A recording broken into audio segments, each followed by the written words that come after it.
In Week 1, the second overall pick out of North Dakota State, Carson Wentz, in his first NFL start, and after limited reps in the preseason, helped the Philadelphia Eagles to a lopsided win over the Cleveland Browns.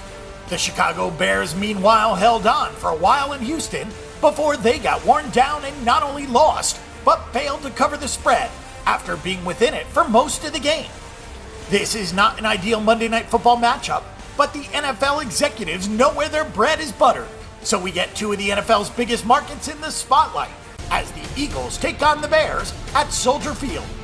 Any opening line below -3 was quickly snatched up by the professionals, and we've been sitting on a field goal throughout the week. Just about every shop has extra juice on the home team. The Philadelphia Eagles had to be extremely pleased with Carson Wentz's debut. He showed some clear signs of inexperience, but he was 22 of 37 for 278 yards and 2 touchdowns. He did take 2 sacks, but they were for short yardage losses, and he did not turn the football over. He did lose 2 fumbles that bounced Philadelphia's way, so the ball security will be a point of emphasis this week. But the kid looks solid. He also knows where to go with the football. He hit Nelson Agholor on a deep touchdown strike and targeted Jordan Matthews with 14 of his 34 attempts. Matthews caught 7 for 114 yards and a score. Philadelphia also racked up 133 rushing yards, although they did have less than 4 yards per carry. They held the ball for almost 2/3 of this game.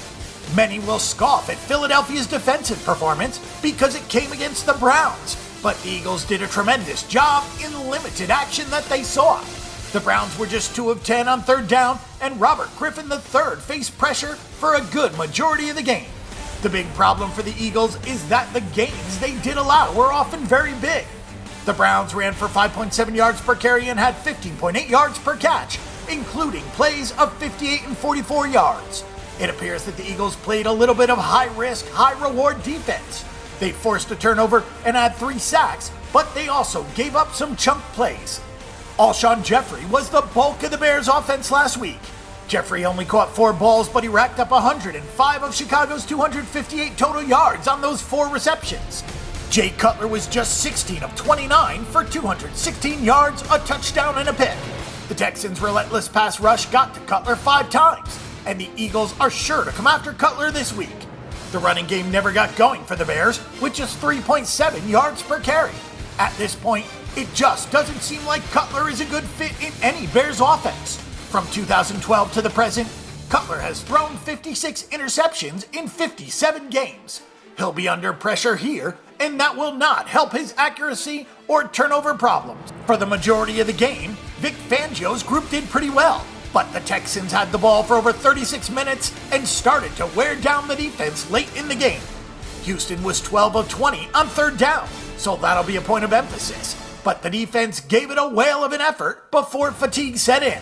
Chicago's offense went pick, punt, punt, punt, punt, punt, turnover on downs in the second half, which gave the Bears' defense very little time to rest. One hand feeds the other in Chicago's defense, which isn't all that great to begin with, really can't sustain a high level of play. The sharp side is on Chicago in this game, which does make sense. The Bears will get some big plays against the aggressive Eagles defense, and this is Carson Wentz's first career road start. Unfortunately, it looks like another tough year for the Bears. We know who they are, and their upside appears to be limited.